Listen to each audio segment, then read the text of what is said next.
The first thing I noticed was the silence, not the normal, home after work, quiet. This was a silence that held its breath, like the house knew it was about to lie to my face and wanted to see if I'd let it. The suitcase rolled across my hardwood like a threat. My wife stood in the doorway in a camel coat that cost more than my first car. Her makeup was soft, the kind that says, "I'm innocent," while your eyes say, "I practiced this speech in the mirror." She smiled like she was auditioning. "I realized everything. You're the best choice for me." She said it slow, clean, like the words were a brand new kitchen knife and she wanted me to admire the shine before she used it. I nodded once, not because I believed her, because I didn't want to give her the satisfaction of watching me flinch. "Okay," I said. She blinked. That wasn't the script. Then the bathroom door down the hall opened, and steam drifted out like a confession. Her best friend stepped out of the shower in a bathrobe, smiling. I realized earlier. Paige Mercer, 38, smooth hair, sharp eyes, a laugh that always sounded like it knew something you didn't. She stood barefoot on my runner rug like it belonged to her. For half a second my brain tried to help me, tried to tell me there was a reasonable explanation. Paige had a leak at her place. Paige stopped by. Paige needed a towel, but the bathrobe was mine. And my wife didn't look surprised. She looked relieved. Like this was the part where I was supposed to get angry so she could call me unstable. Before we dive deeper into this story, I have one small request. Please subscribe, drop a like, comment, and hit that hype button to boost this channel so more people can discover these incredible Reddit stories. Instead, I stepped aside and let them in. If you want to win a war, you don't start it when the other side is holding the camera. "Paige," I said, calm.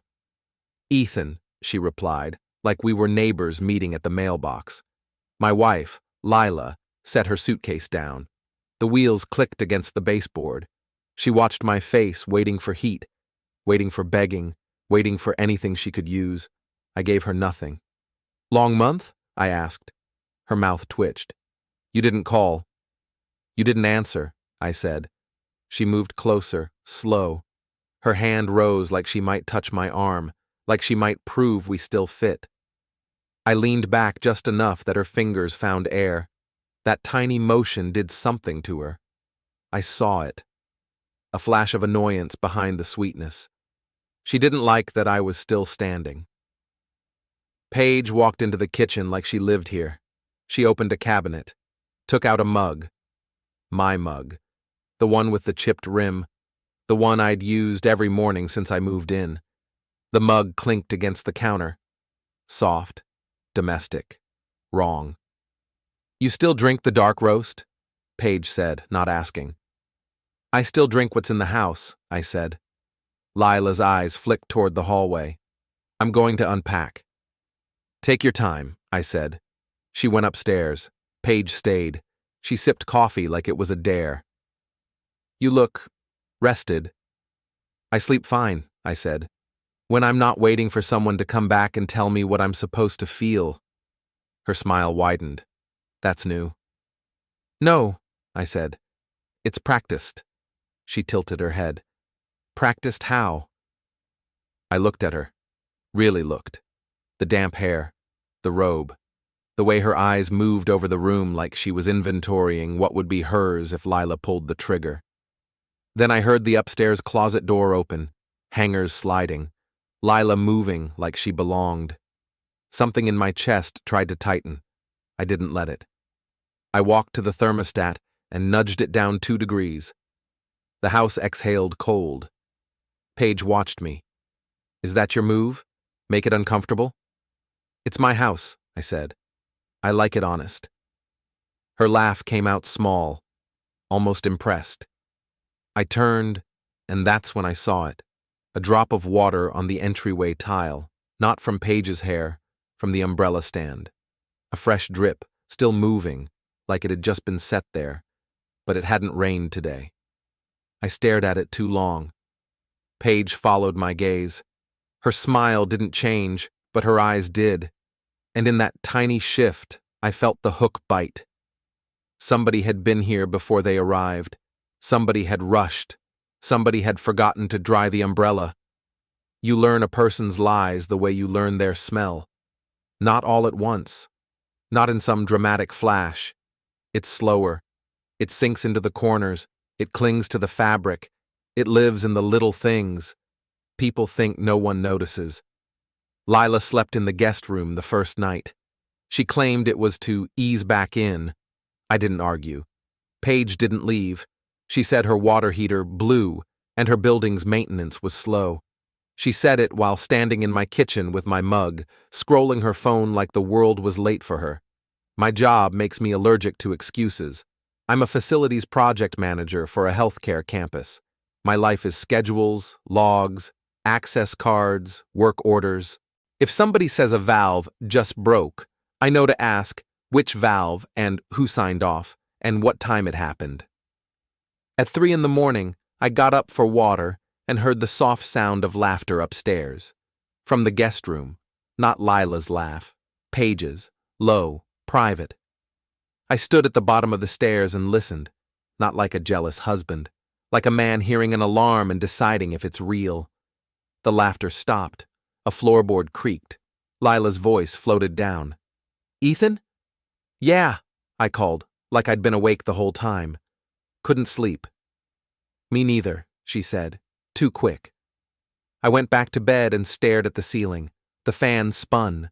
The shadows turned. My mind started doing what minds do when they're trapped in a room with a lie. It builds a map. In the morning, I made breakfast. Eggs, toast, coffee. Normal, boring, safe. Lila came down in a silk set that made her look like she'd stepped out of an ad. She kissed my cheek, like we were fine.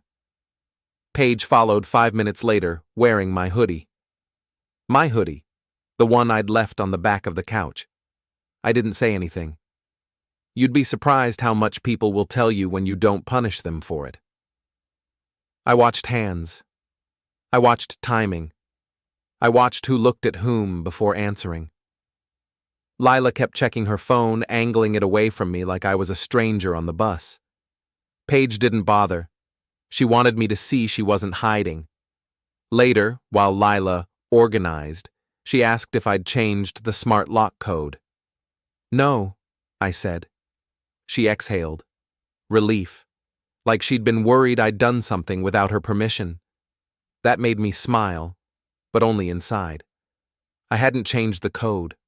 I'd added a code. At work, access is everything. You don't remove a master key. You add a traceable one.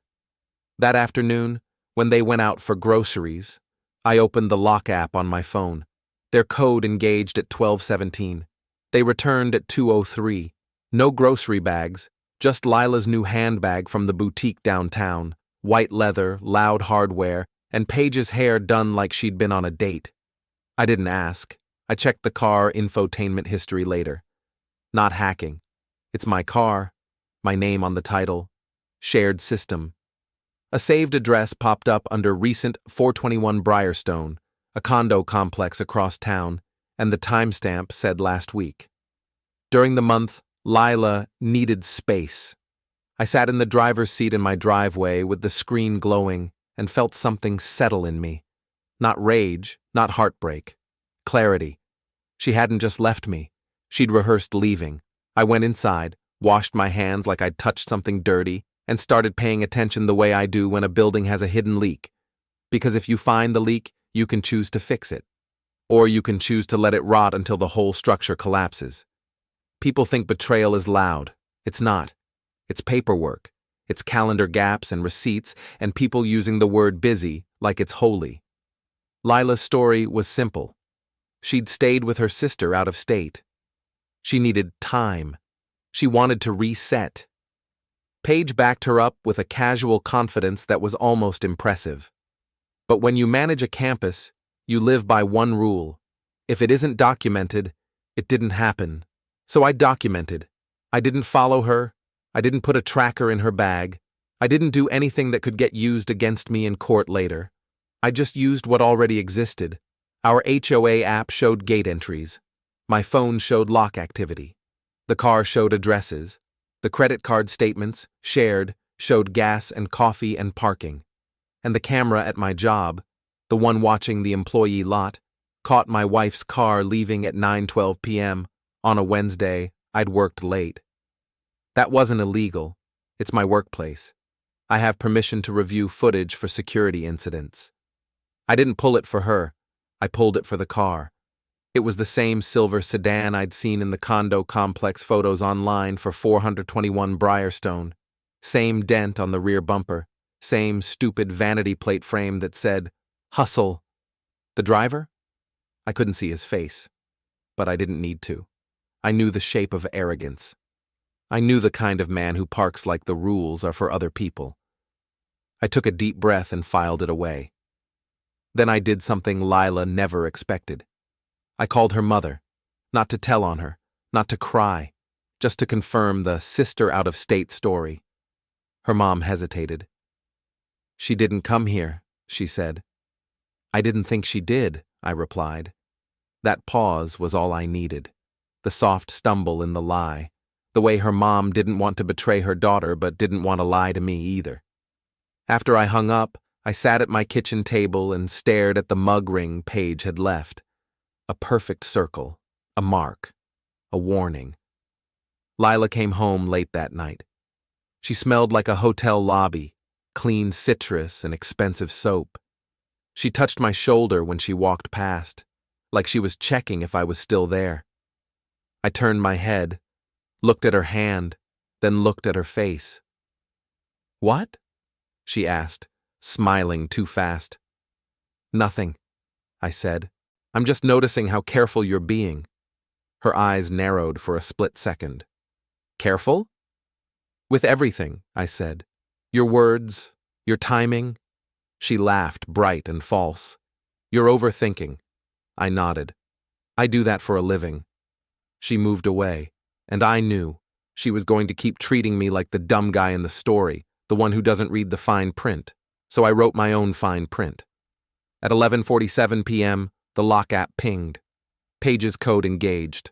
The back door. I was still awake. I listened. Footsteps. Soft. Familiar. Not coming in, going out. My mouth went dry. I waited 10 minutes, then walked to the window and looked at the street. A silver sedan sat at the curb with its headlights off.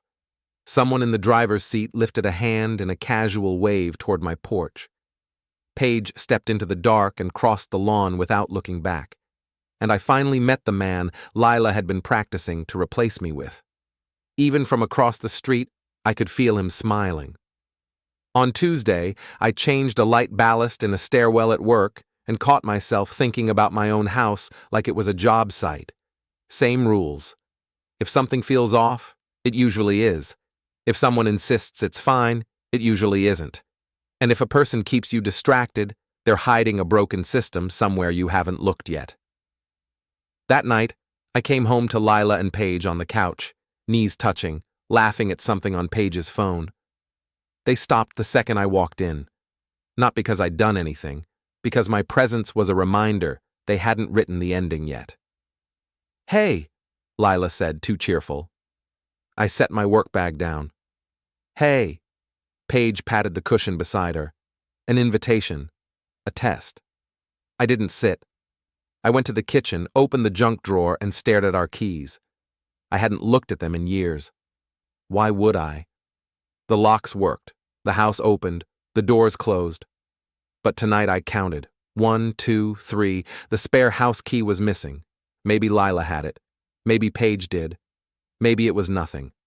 But missing keys in facilities are never nothing. I didn't accuse. I didn't ask. I washed my hands, dried them slow, and looked at the refrigerator. The calendar magnet still held Lila's color-coded schedule like she was the CEO of our lives. My eyes landed on a small note tucked behind a photo. Lockbox code, 3197, my handwriting. I'd written it months ago when the plumber needed access while I was at work. I'd never taken the note down. I walked outside like I was taking out trash. The night air was cold, clean. The lockbox sat under the porch railing, the kind real estate agents use, dull metal with a simple dial. I hadn't touched it since the plumber. I spun the code. It opened. Empty. My stomach didn't drop. It tightened, like a belt. Someone had taken the key out of that box and never put it back.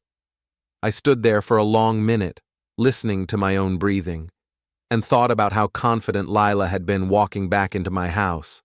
Confident enough to bring Paige into my shower, confident enough to ask about the smart lock code like she expected it to still belong to her. I closed the lockbox and went back inside. Lila and Paige were still on the couch, pretending to be relaxed. I sat on the opposite chair, flipped on the TV with the volume low, and watched them watch me. Paige's phone buzzed. She tilted it away from my line of sight.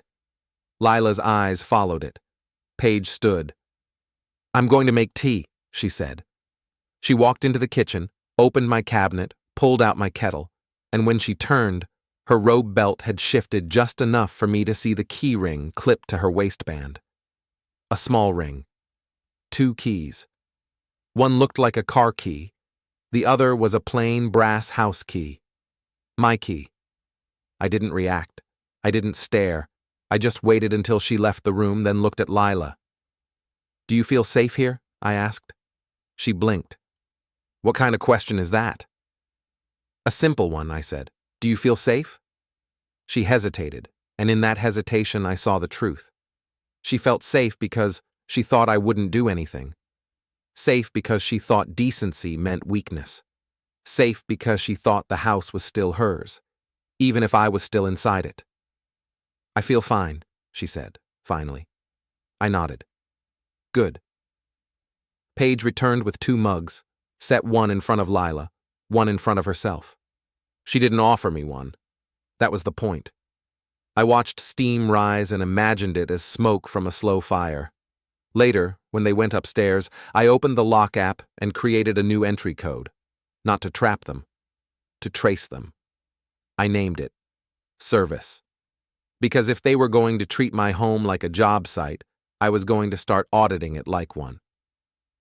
At 1:14 a.m., the new code engaged. Back door. And the same silver sedan rolled up outside with its lights off. This time, the driver didn't wave. He just sat there waiting, like he already owned the schedule. 2 days later, I saw him in daylight. His name was Darren Knox. I learned that from a banner at the charity event Lila insisted we attend. Something about showing unity. A rooftop fundraiser at the new fitness lounge downtown, the kind with exposed brick and cocktails that taste like flavored air. Lila wore red, a deliberate choice. She wanted eyes. I wore the only suit I owned that didn't make me look like I was going to a funeral. Gray, simple. The kind of suit that says, "I'm here because I have to be."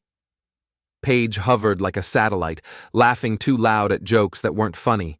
She kept touching Lila's elbow, guiding her, steering her toward people with money. I watched. In the corner, near the bar, Darren Knox stood with 2 men in tailored jackets and a woman holding a clipboard like a weapon. Darren's hair was perfect. His teeth were too white. He had that relaxed posture guys get when they've never been punched in their life. Lila's body changed when she saw him. It was subtle, shoulders back, chin up, like a plant turning toward light. She squeezed my hand. Not affection, control. "Be nice," she whispered. I smiled. I'm always nice. We walked over. Darren turned when we approached. His eyes flicked to me like I was background furniture. Then they landed on Lila, and his smile opened like a door. "Lila," he said, warm. Too warm. "Darren," she replied. She didn't introduce me. Paige did finally, like she was doing a favor. "This is Ethan." Darren extended his hand, firm grip, slight squeeze, the old dominance trick. I didn't react. I just held his eyes. "Good to meet you," I said. "Likewise," he said, not meaning it. "Lila's told me a lot." That was a lie. Lila hadn't told him anything about me except what she needed him to believe. Weak, boring, harmless. He leaned in toward her like the space between them was a private room. "You look incredible," he murmured. I heard it. He wanted me to hear it. I took a sip of my drink and let the burn settle. "How's Briarstone?" I asked. His smile froze, just for a heartbeat. "Excuse me?" "Briarstone," I said again, casual. "That condo complex. I've heard the HOA is strict." Lila's head snapped toward me. Paige's eyes sharpened. Darren recovered fast. "Yeah," he said, laughing. "It's fine. People complain about everything." "They do," I agreed. He studied me now, really looked. He was trying to decide if I was bluffing. I wasn't. I didn't say more. I didn't need to. I'd planted a splinter under his skin. A few minutes later, Lila pulled me aside by the bar. "What was that?" she hissed. "What was what?" I asked. "You bringing up where he lives." "I didn't," I said. "I brought up a condo complex. If that made you nervous, maybe ask yourself why." Her eyes flashed. "You're being weird." I nodded. "Maybe I'm done being predictable." She opened her mouth, but the woman with the clipboard called Lila over. PR people love being needed. Lila left. Darren stayed, watching me from across the room like a dog watching another dog near its bowl. Paige drifted back to me with a smile that didn't reach her eyes. "You're playing with fire," she said softly. I leaned closer, my voice low. "No, I'm just finally looking at who's holding the matches." She laughed again, but it sounded thin. "You think you know what's going on?" "I don't think," I said. "I check." Her smile slipped for the first time, and I felt it. The shift. They were used to me being polite. They weren't used to me being patient. After the fundraiser, Lila kept her arm linked through mine the whole elevator ride down, like she was afraid I'd drift away and bump into the truth. In the car, she played music too loud and talked too fast. "You embarrassed me," she said, eyes on the windshield. "I asked about a condo complex," I replied. "If that embarrassed you, you're blaming the wrong person." She gripped the steering wheel harder. "You're acting like a detective." "I'm acting like a husband who got left," I said. She laughed once, sharp. "Don't be dramatic." Dramatic. That was her favorite word when she wanted to flatten my feelings into something she could step over. We parked in the driveway and she sat there for a long moment, engine ticking. "You know what this is," she said quietly. "You're scared." "Of what?" I asked. She turned to me, eyes glossy. "Of being alone." I almost admired it, the way she could twist the room so she was the wounded one. She reached for my hand. "I came back," she said. "Doesn't that count?" I looked at her hand hovering there, waiting for me to accept the deal. It wasn't love. It was a transaction. "You came back," I said, "with Paige in my shower." Her face tightened. "Paige is my friend." "Paige is your insurance policy," I replied. Lila's mouth opened like she wanted to slap the words out of the air. Then she forced a smile. "You're tired," she said. "You don't mean half of this." I unbuckled my seatbelt. "You're right," I said. "I mean all of it." Inside, Paige was already in the kitchen, opening a bottle of wine like she was hosting. "Successful night," she said, raising the bottle. Lila's smile returned, brittle. "We did what we had to do." I watched Paige pour 3 glasses, then pause. She poured 2. She didn't even pretend. I walked to the sink, turned on the faucet, and let the water run too long. I watched the swirl, the drain, the way everything disappears if you don't stop it. Paige leaned on the counter.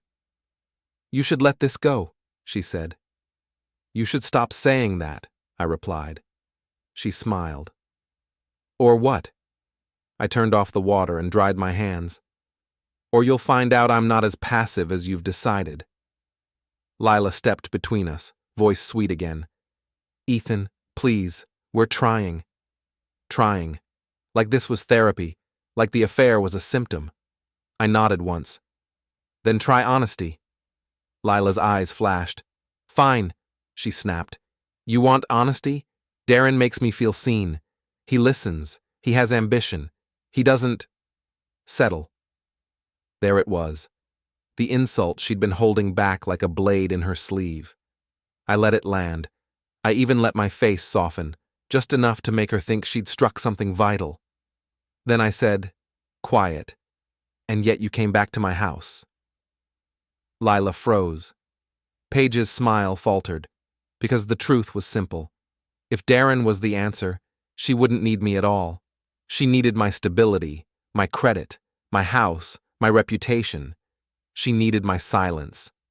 At work the next morning, I met with the Midtown building manager in the lobby, purely by coincidence. His name was Carl, mid-50s, mustache, the kind of man who knows every tenant's secrets because he holds every access card. He glanced at my badge. Ethan, he said, you overseeing the clinic floors again? Yeah, I replied. How's the building? Carl sighed. We've got a new tenant upstairs. Thinks rules are a suggestion. Who? I asked, though I already knew. Carl lowered his voice. Knox Development. Guy named Darren. Wants everything yesterday. Brings in contractors without permits, runs around acting like he owns the place. I nodded slowly. That's interesting. Carl studied me. You know him? I met his eyes. Not well, I said, but I'm getting familiar. Carl chuckled, but it wasn't amused. Watch him. Guys like that burn bright, and then they burn buildings. As I walked away, my phone buzzed. A text from Lila. Don't start something you can't finish. I stared at it, then typed back the only honest answer. I already started finishing. The parking garage under Lila's office building smells like oil and old rain. Even in summer, it stays cold, like the concrete remembers every bad decision made above it. I knew Darren would be there on Friday. Not because I followed him, because Lila's calendar was still synced to the family tablet she forgot existed. Her client meeting ran late. The location was listed as downtown. She thought downtown was a place you could hide inside. At 6:10 p.m., I parked my car on level 3 and waited. I didn't hide. I didn't lurk behind pillars like a movie villain. I stood by the elevator, holding a manila folder like I had a reason to be there, because I did. At 6:27, Darren's silver sedan rolled in. He took 2 spots, of course, angled it like the lines were suggestions. He stepped out, phone to his ear, laughing. Then he saw me, his laugh gone mid-syllable. He ended the call. Ethan, right? Darren, I said. He glanced around. This is unexpected. Is it? I asked. You're the one parking in my wife's building. His jaw tightened. I'm here for business. I held up the folder. Me too. He took a step closer. Listen, I don't know what Lila told you, but I don't care what she told me, I said. I care what I can prove. His eyes flicked to the folder. What's that? Nothing illegal, I said. Just a timeline. He laughed, but it sounded forced. You're threatening me? I shook my head. No, I'm offering you a chance to make a smart choice. He tried to get past me toward the elevator. I moved 1 step, not blocking him completely. Just enough. It's amazing how a single step can turn into a wall when someone's not used to resistance. Darren stopped. His nostrils flared. You want to hit me? He said, taunting. Go ahead. Do it. Prove you're as crazy as she says. There it was. The trap. The camera in the corner of the garage. The security feed. The story they could sell. I smiled, small. I don't need to touch you, I said. You're already falling. His face reddened. What does that even mean? I opened the folder and slid 1 page out. Not toward him. Just enough that he could see the header. Briarstone Hoa, Notice of Violation, Draft. His eyes widened before he could stop them. I'd found his vulnerability. Briarstone was strict because the building was new. New buildings have warranties. Warranties require compliance. Darren's business depended on his image. Clean, successful, reliable. But his condo? It wasn't just a condo. It was a short-term rental he wasn't supposed to be running. And I had the screenshots. His own listings, under a different name, but with the same balcony view. "How did you—" he started.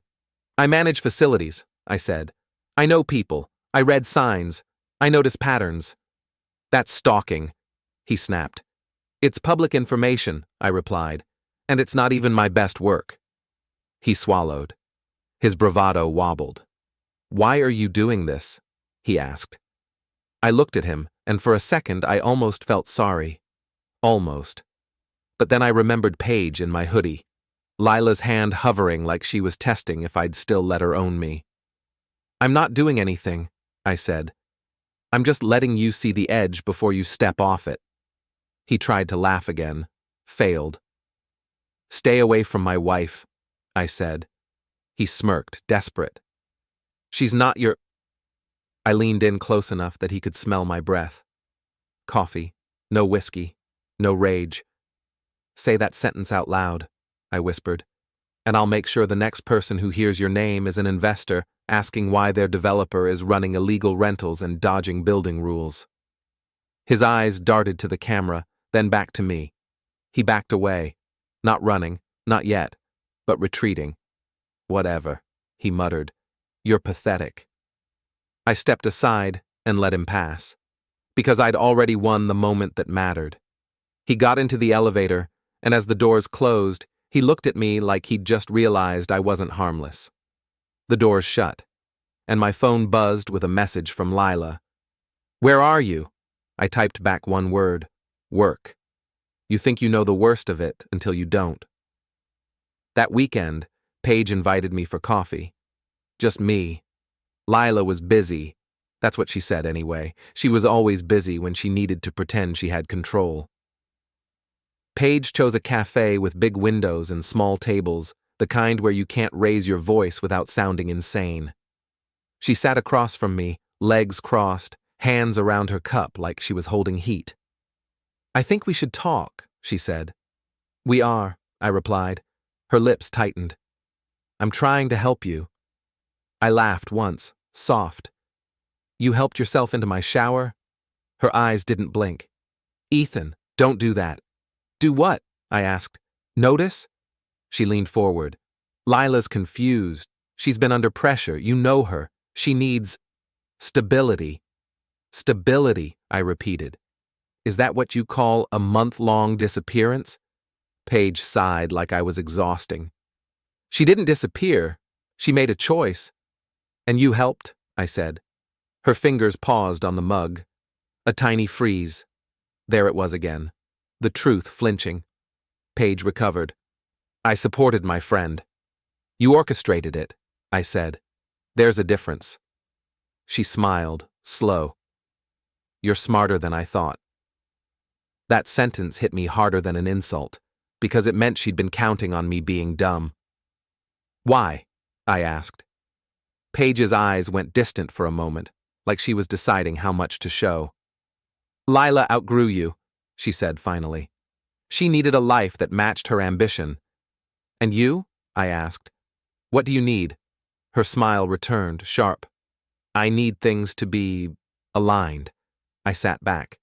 "Aligned with what?" "With reality," she said. "Lila's talent is wasted playing house. Darren has resources, connections. She can build something with him." "And where do you fit?" I asked, already knowing. Paige didn't deny it. "Lila's clients trust me," she said. "When she falls apart, which she will eventually, they'll need someone steady." She was saying it out loud like it was business, like my marriage was an office restructure. My hands stayed flat on the table, my voice stayed calm, but inside, something cold clicked into place. This wasn't an affair. It was a replacement plan. Lila wasn't just cheating. She was transitioning. Like I was a bad pair of shoes. And Paige? Paige was the one tying the laces on the new pair. I nodded slowly. You know what's funny? I said. Paige raised an eyebrow. What?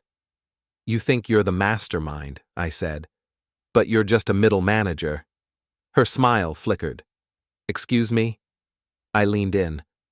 You're playing both sides, but you don't own either. Darren doesn't respect you. Lila will turn on you the second you're inconvenient. And I paused. I keep logs. Paige's eyes narrowed. Are you threatening me? I shook my head. No, I'm updating you. She laughed, but it wasn't confident. You won't do anything. You're too decent. That was the nicest thing anyone had said to me all month, because it told me exactly what they'd been counting on. Decency. I stood up, left cash on the table, and walked out. Outside, the air felt different. Sharper. Like the world had stopped pretending. I didn't go home right away. I drove past 421 Briarstone. I didn't stop. I didn't stare. I just noted the black SUV in Darren's spot, and the way the balcony light was on in daylight. Somebody was inside. And for the first time, I didn't feel like a victim. I felt like a man scheduling a shutdown. Revenge isn't always a punch. Sometimes it's a phone call to the right person, at the right time, with the right tone. Monday morning, my boss pulled me into his office. Ethan, he said, you're still overseeing the Midtown Development project, right?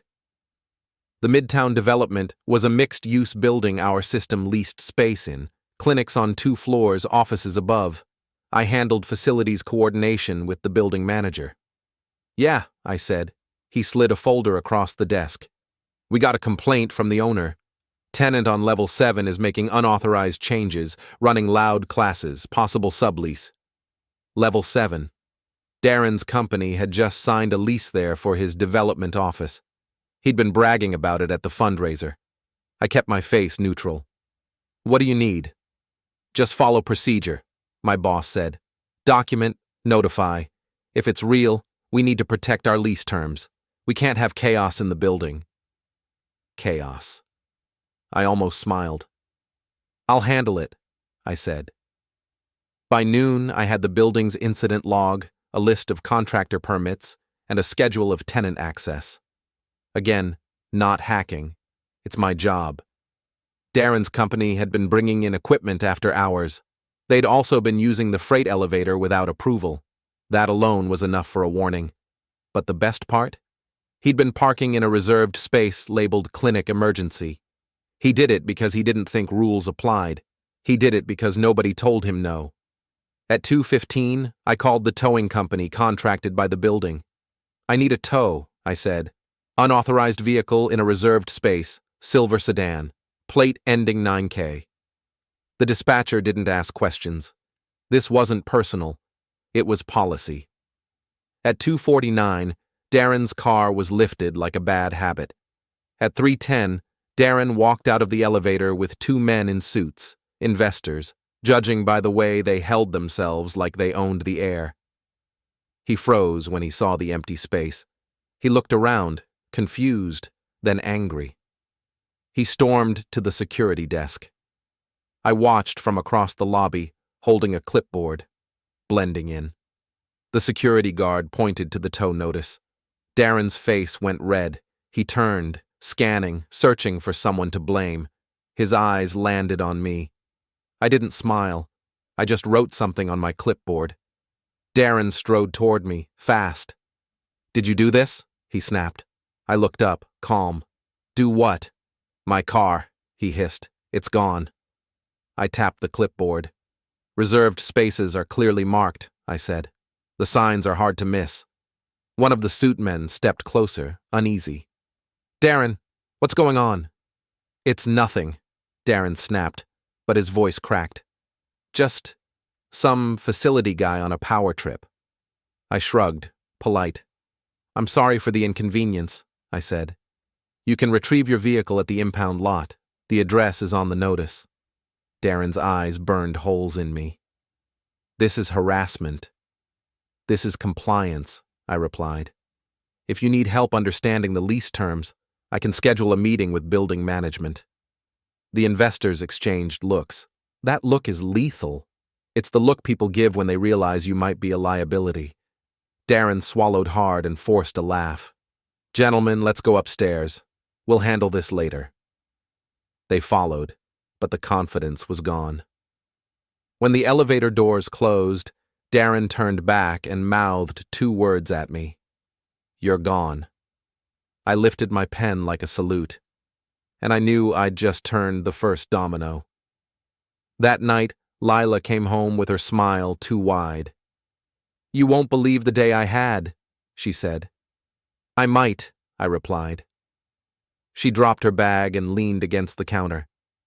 Darren's investors are spooked. Someone keeps messing with him. I stirred my coffee. Sounds stressful. She studied me. What's your problem lately? I met her eyes. I'm learning to live in reality. Her face tightened. Are you punishing me? I shook my head. I'm not doing anything. The words tasted good, because they were true. I wasn't doing anything illegal. I was just standing in the right place when the rules did their job. Lila's phone buzzed. She looked at it and flinched. Is he okay? I asked. She hesitated. He's frustrated. I nodded slowly. Frustrated men make mistakes. She stared at me like she didn't recognize me anymore. Good. When you push someone who's used to walking through people, they don't stop. They swing. Darren swung the next day. At 9:23 a.m., my boss called me into his office again. He looked tired, the way managers look when someone with money files paperwork just to make noise. We got a complaint, he said. About what? I asked. About you, he replied. Tenant claims you targeted him, harassment, abuse of authority. He slid a printed email across the desk. Darren had written it like a press release, words like hostile environment and retaliation, and attached a photo of the empty parking spot after his car was towed, like it was a crime scene. I didn't laugh. I pointed to the evidence he'd accidentally included. His full company name, his phone number, his suite address, a man complaining while handing you his throat. It's policy, I said, and I can prove it. I pulled up the reserved space rules, the incident report, the towing contract, and the building manager's time-stamped photo of Darren's car sitting in the emergency space with the sign visible. My boss exhaled. So it's nonsense. It's intimidation, I replied. He wants me to back off. Be careful, my boss said. People like that get loud. People like that still sign contracts, I said. When I left, my phone lit up with Lila's name. This time she called. What are you doing? She demanded. I'm working, I said. Darren is furious, she hissed. He says you're sabotaging him. He sabotaged himself, I replied. Her tone flipped, suddenly soft. Please, stop. We can fix this. Counseling, a reset. No, I said. A pause. Then ice. If you keep this up, I'll tell everyone what you're really like. Who am I? I asked. The man who watches, she spat. Who manipulates. I smiled. You didn't mind control when you thought you had it. I hung up. The next day at lunch, Paige found me in the lobby by the coffee stand, like she'd memorized my roots. She didn't raise her voice. She didn't smile too wide. She came in calm, the way people come in when they think calm is authority. Ethan, she said, you're turning this into a public mess. It was a private mess until you brought towels into my bathroom, I replied. Her eyes tightened for half a second. You don't want to burn your job down over a marriage. My job has policies, I said. My marriage had promises. She leaned closer, lowering her voice. Darren is unpredictable when he's cornered. If he thinks you're the reason he loses his lease, he'll come after you. I shrugged. He already tried, in an email. Paige's jaw flexed. Then take the off-ramp, sign what Lila drafted. Let her leave with dignity, and you keep your hands clean. I laughed once. That agreement isn't dignity. It's a theft with nice fonts.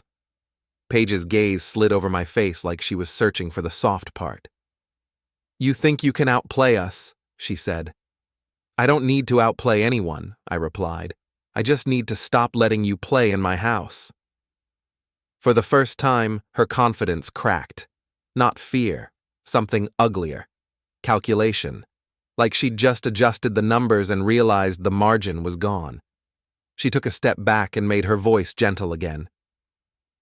"Lila is very good at making people believe her," she said.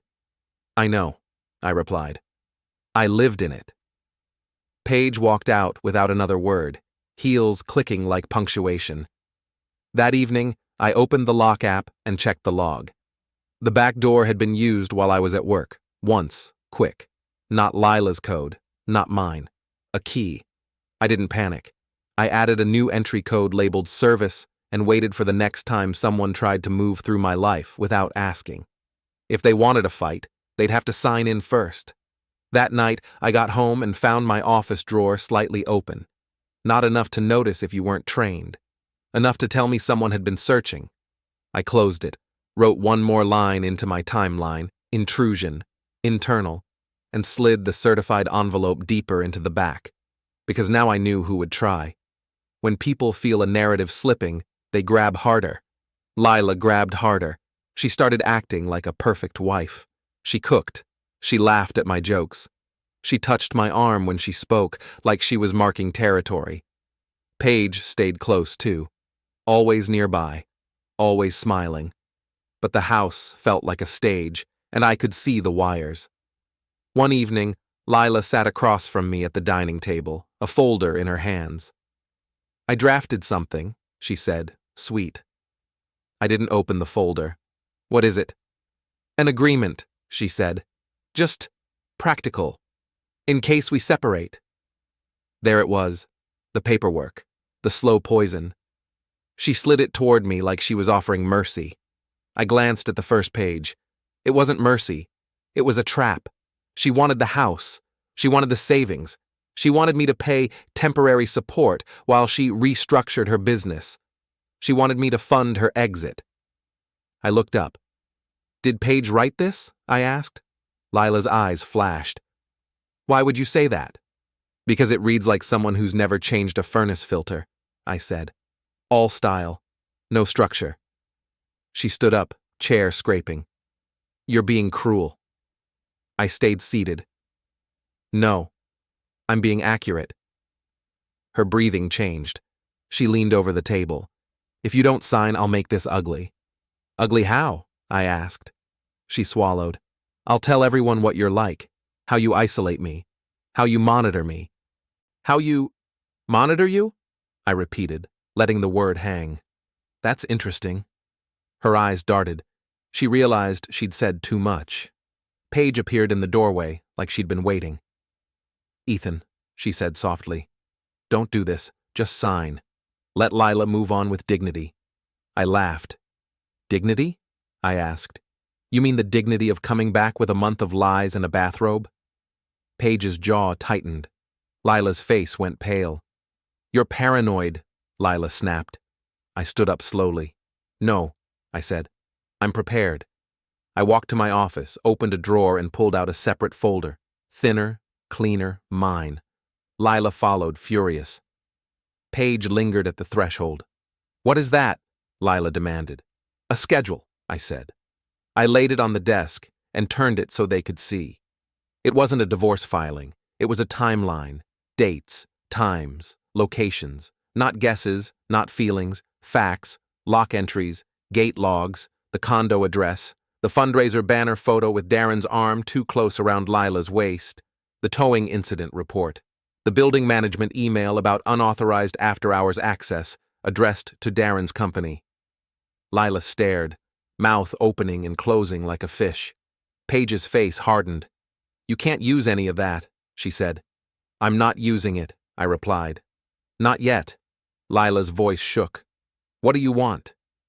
I looked at her, and I felt something I hadn't expected. Not love, not hate, something colder. "A clean ending," I said. Paige laughed. "You think you can control this?" I nodded toward the timeline. "I already am." Lila's eyes filled. Tears, real or practiced, I couldn't tell. "You're doing this because you're jealous," she whispered. I leaned closer. I'm doing this because you tried to erase me and thought I'd stay erased. Paige stepped forward, voice low. If you expose her, you expose yourself. You'll look vindictive. I smiled. That's the funny part, I said. I'm not exposing her. I reached into the drawer and pulled out a small envelope, certified mail receipt, addressed to Briarstone HOA, prepped, dated, not sent. Paige's eyes widened. Darren's vulnerability. Lila's breath hitched. Ethan, don't, she said. Here's what's going to happen, I replied, calm.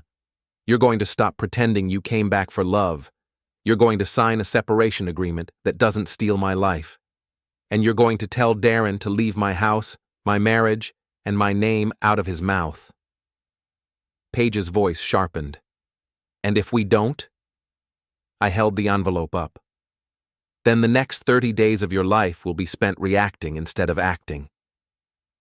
Lila's hands trembled. Paige's smile vanished. They weren't scared of me. They were scared of losing control. That's the only fear people like them understand. Lila stared at the envelope like it was a gun. Okay, she whispered. I slid the envelope back into the drawer.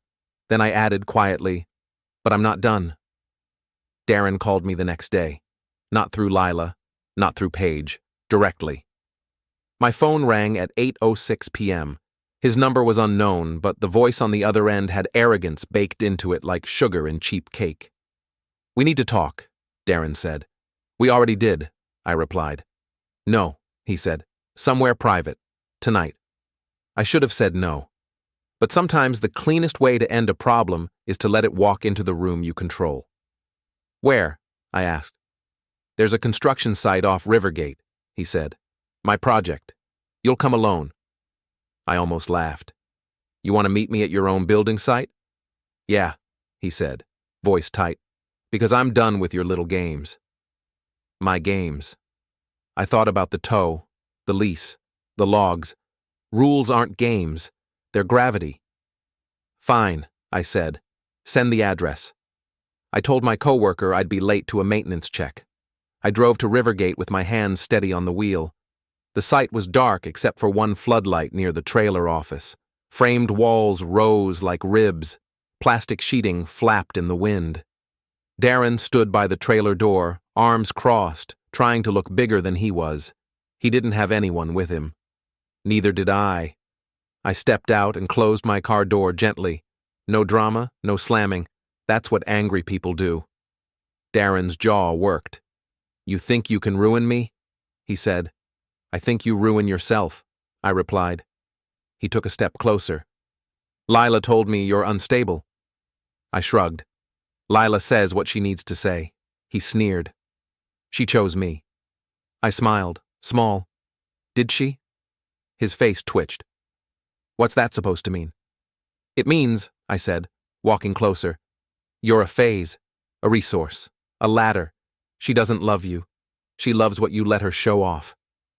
Darren's fists clenched. Shut up. I stopped 3 feet from him, close enough to see the sweat on his upper lip. No witnesses, he said, voice low. That's what you want, right? I tilted my head. You invited me. He moved fast, shoving my chest hard. I took 1 step back to absorb it, then stepped forward again. My hands stayed down. He shoved me again, stronger.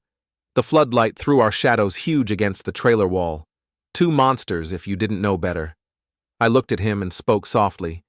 You're going to stop, I said. He laughed, breathy. Or what? You'll file another complaint? Tow my car again?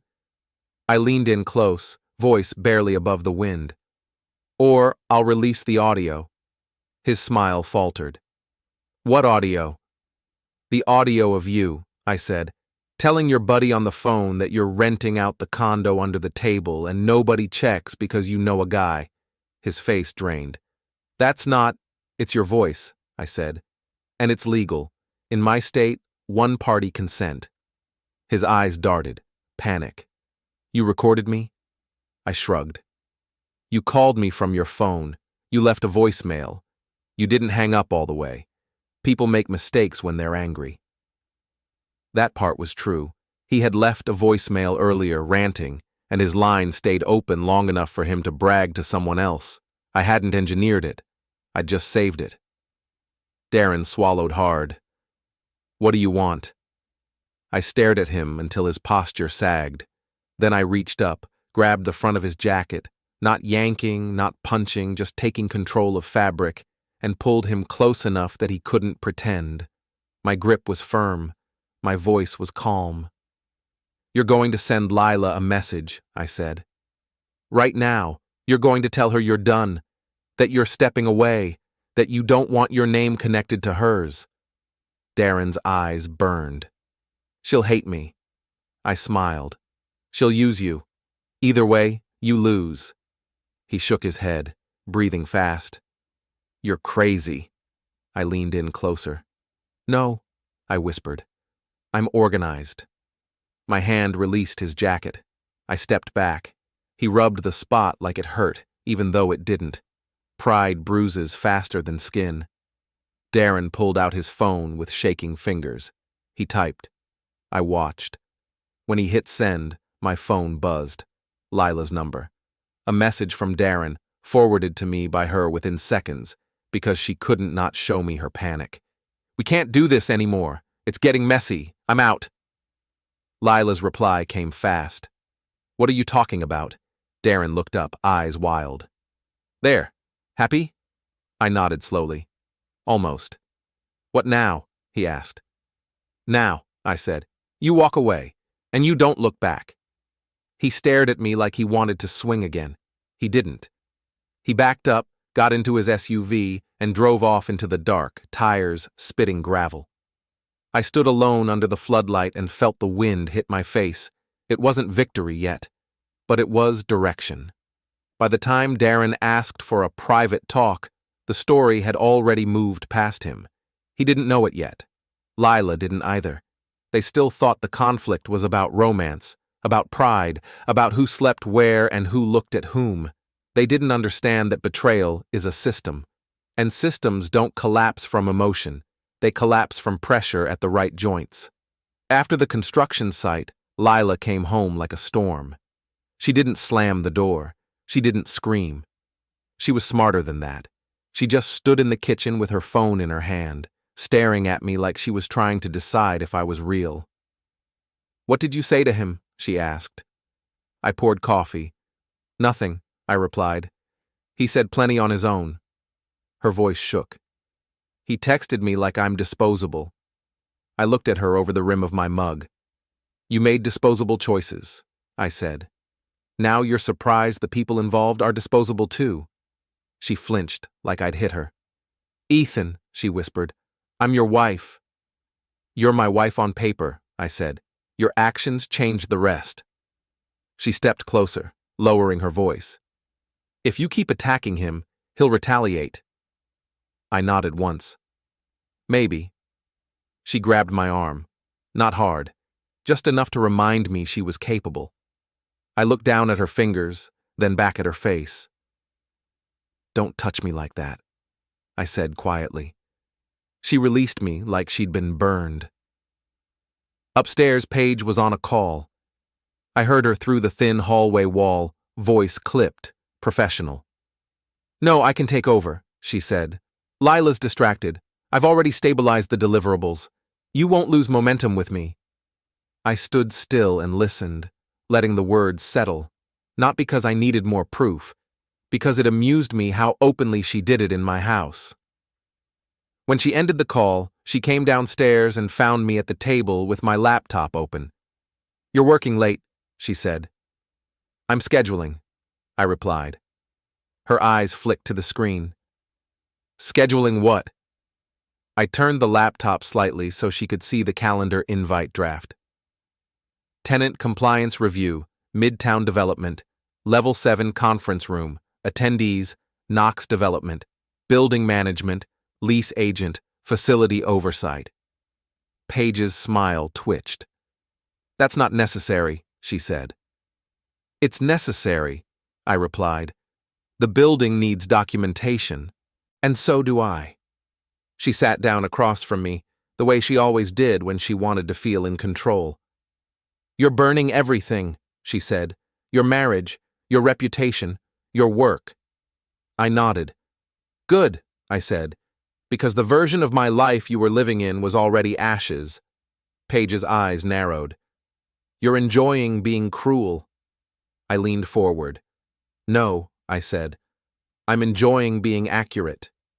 She held my gaze, then glanced toward the stairs where Lila hovered, listening. Paige shifted her tone, softer. "Ethan," she said, "let Lila go. She doesn't want to hurt you." I laughed, low. "Paige," I said, "you helped her rehearse the hurt." Paige's face hardened again. "Then what do you want? Apologies? Tears?" I shook my head. "I want the story to stop," I replied. "And the only way it stops is if the people writing lies lose the pen." That night, I printed the invites and sent them the old-fashioned way, too. Certified mail. Paper is brutal. Paper doesn't delete. Paper doesn't get misunderstood. In the morning, Lila found the green certified mail slips on the counter. Her hands trembled as she read the names. "You're dragging my work into this," she whispered. "You dragged my life into it first," I replied. She looked up, eyes wet. "You're turning into someone I don't recognize." I sipped my coffee. "You stopped recognizing me when I stopped being useful." Paige stepped closer, voice low. "If you do this," she said, "there's no going back."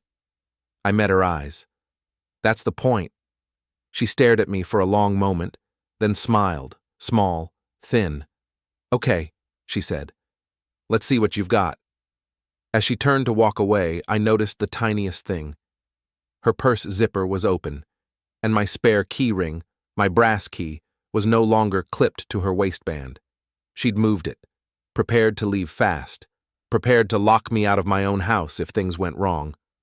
I didn't stop her. I didn't call her out. I just opened the lock app, selected service, and watched the access log. Because the next time that key turned in my lock, it would be recorded. And the story would finish itself. The day everything ended, it ended in one room. A conference room on level 7 of Midtown Development, the same building where Darren's lease problems had started. Glass walls, long table, a city view that made people feel important. I booked it for tenant compliance review. Official, documented, no surprises. I invited the building manager, the leasing agent, and my boss, because procedure matters. I also invited Darren, and Lila, and Paige. I didn't tell them the others would be there. That part might make me a villain, but villains get things done. At 4 p.m., Darren arrived first. His suit was wrinkled. His confidence was gone. He sat at the far end of the table like distance could protect him. Lila walked in next, wearing a white blazer like she was about to sell salvation. Her eyes were red. She'd tried crying first. It hadn't worked. Paige came last, calm as ever, carrying a laptop like she could talk her way out of gravity. They all froze when they saw each other. "Why is he here?" Lila snapped, pointing at Darren. Darren shot back, "Why is she here?" Paige didn't speak. She just watched me, measuring. I waited until the building manager and leasing agent entered, followed by my boss. Then I closed the door. The click sounded final. "What is this?" Lila demanded. "A meeting," I said, "about consequences." My boss cleared his throat, uncomfortable. "Ethan, you said there were compliance concerns." "There are," I said. I slid a packet across the table to the leasing agent. Inside, the unauthorized access logs, the after-hours contractor entries, the freight elevator misuse, the sublease evidence, the short-term rental listings linked to Darren's condo address, the voicemail transcript, all collected legally, all documented, all devastating. The leasing agent flipped through, face tightening. "Mr. Knox," she said, sharp, "this is serious." Darren's mouth opened, closed. He looked at Lila like she was supposed to rescue him.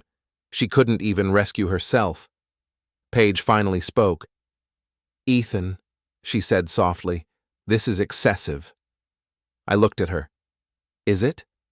She set her laptop down. You're trying to destroy them. I shrugged. I'm letting the truth do its job. The building manager spoke next. We have grounds to terminate your lease, he told Darren, effective immediately with penalties. Darren's face went gray. Wait, no, this is... The leasing agent held up a hand. We'll follow the contract, she said. But yes, your reputation in this building is done. Lila made a sound like a trapped animal. Ethan, she whispered, voice shaking. You did this. I turned to her, calm. You did this, I said. I just stopped covering for you. Paige leaned forward. You're enjoying this, she said. I didn't deny it. I'm enjoying the end of pretending, I replied. My boss shifted. Ethan, he said quietly, how did you know all of this? I met his eyes. Because I pay attention, I said, and because they thought I wouldn't. Then I turned back to the three of them. This is the part you don't understand, I said. I knew earlier than you thought. I let you keep going because I needed the timeline to complete itself. Every loss you're experiencing today was timed. Lila's lips trembled. You're sick. I smiled, small. No, I said. I'm done being polite. Paige stood up, angry now. You're not winning, she snapped. You're just proving you're vindictive. I walked around the table until I stood behind her chair, not touching her, just close enough that she felt my presence. I'm not here to be liked, I said softly. I'm here to be finished. Paige's breath hitched. I tapped the final page of the packet, the one labeled Client Transfer Notification. Lila's eyes widened. What is that? Paige's face tightened. She knew.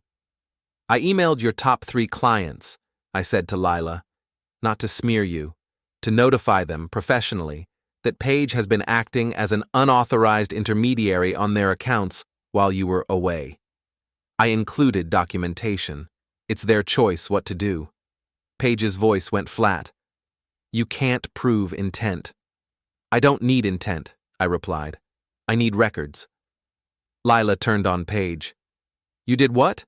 Paige lifted her chin. I stabilized things, she said, because you were spiraling. Lila's eyes filled with fury. You stole my clients. Paige's smile returned, cold.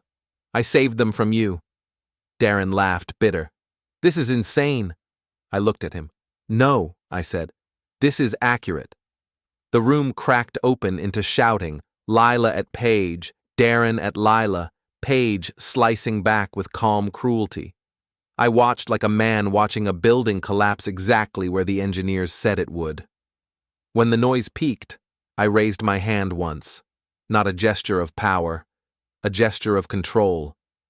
They quieted without realizing it, because somewhere deep down, they knew I was the only one in the room who'd planned anything.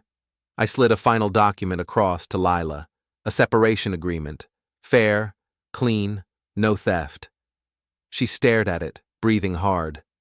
If you sign, I said, we end this quietly. You leave the house, you keep your personal things, I keep my peace. And if I don't? She whispered. I looked at the glass wall. Beyond it, the leasing agent and manager were already making notes, already sending emails, already turning Darren into a cautionary tale. I looked back at Lila. Then you'll have to keep living in the story you wrote, I said. Only you won't be the narrator anymore. Her pen hovered. Paige's eyes bored into her. Darren's hands shook. Lila signed. The moment the ink dried, my phone buzzed again. A notification from the HOA app. Briarstone. New violation report filed. I hadn't sent the envelope. Someone else had. I looked up. Paige was staring at her own phone, face drained. Darren looked like he might vomit. Lila whispered, "What did you do?" I smiled, and for the first time in months, it reached my eyes. "I didn't do anything," I said. "I just taught you what happens when you train people to lie." The leasing agent opened the door. "Mr. Knox," she said, Security will escort you to collect your property. Darren stood, shaking. He glared at me like he wanted a fight. I leaned toward him and spoke softly, so only he could hear. You wanted no witnesses, I said. Now you have a building full of them. He lunged forward, sudden, grabbing for my shirt. Security stepped in instantly, hands on his arms, pulling him back. It wasn't a brawl. It was a man finally realizing he wasn't untouchable. Lila flinched. Paige stepped away. Darren struggled, face red, as security dragged him toward the door. He looked back at Lila, desperate. Fix this. She didn't move. She couldn't, because she'd already traded her power for an illusion, and the illusion had expired. As Darren was pulled out, the conference room door swung hard, and the sound echoed like a gavel. I turned to Lila and Paige. They stood there, two women who'd built their lives on controlling stories, now trapped inside mine. Lila swallowed.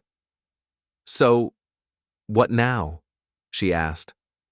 I picked up my folder, tucked it under my arm, and walked to the door. I paused with my hand on the handle. You're going to learn, I said, not looking back, that I was never your safety net. I was the weight you used to keep your lies from floating away. Then I opened the door and stepped out into the hallway, leaving them in the glass room with their reflections. The elevator dinged. The doors opened, and I didn't wait to see which of them would run first.